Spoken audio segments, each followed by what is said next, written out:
Halo, assalamualaikum warahmatullahi wabarakatuh, teman-teman. Apa kabar semua, sobat Islam Law? Sehat selalu ya, amin. Nah, ini saya mau jawab pertanyaan, Bang. Bolehkah melapor tanpa bukti? Nah, itu ya. Oke, jadi gini teman-teman.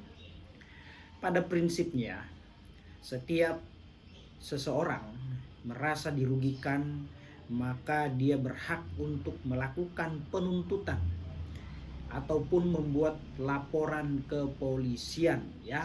Nah, itu ya teman-teman ya. Jadi selama merasa dirugikan, dia berhak untuk membuat laporan ke polisian atau berhak untuk melakukan penuntutan.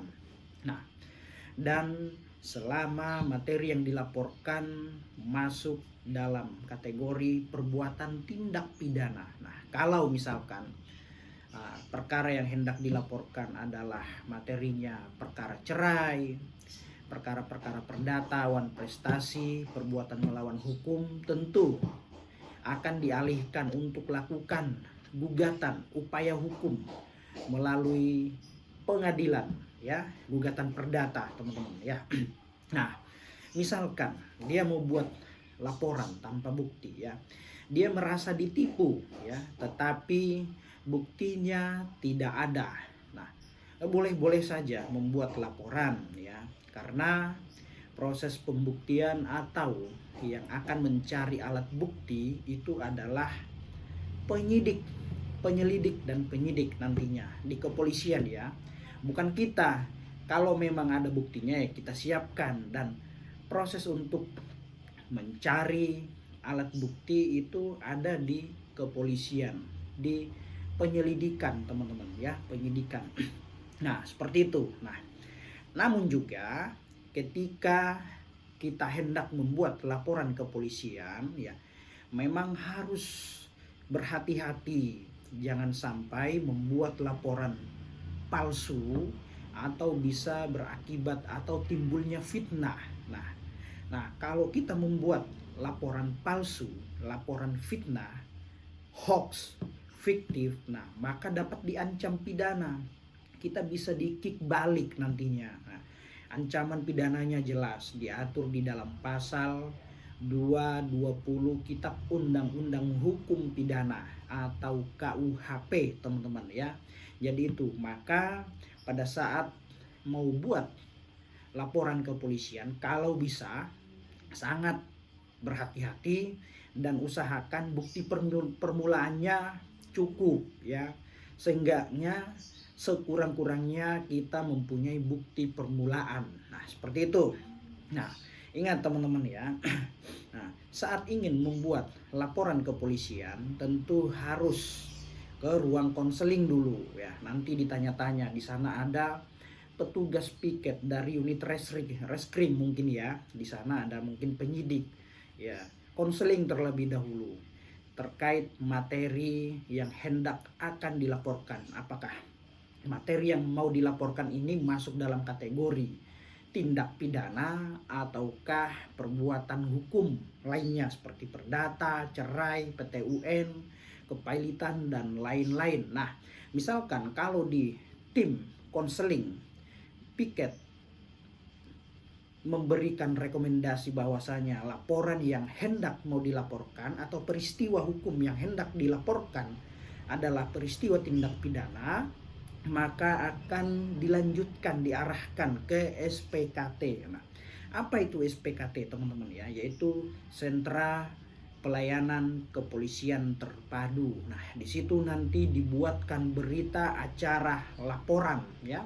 Nanti saudara, teman-teman akan tanya jawab di situ ya. Dari pihak SPKT-nya akan bertanya terkait kronologi masalah dan bentuk kerugian yang timbul diakibatkan oleh perbuatan orang lain. Nah, seperti itu ya teman-teman ya. Jadi terkait menjawab pertanyaan tadi, bolehkah melapor tanpa alat bukti? Ya, boleh saja teman-teman. Selama peristiwa atau materi yang hendak kita laporkan itu masuk dalam muatan tindak pidana. Karena kepolisian ya berhak untuk menerima laporan pengaduan dari masyarakat yang ada kaitannya dengan persoalan-persoalan tindak pidana seperti itu ya.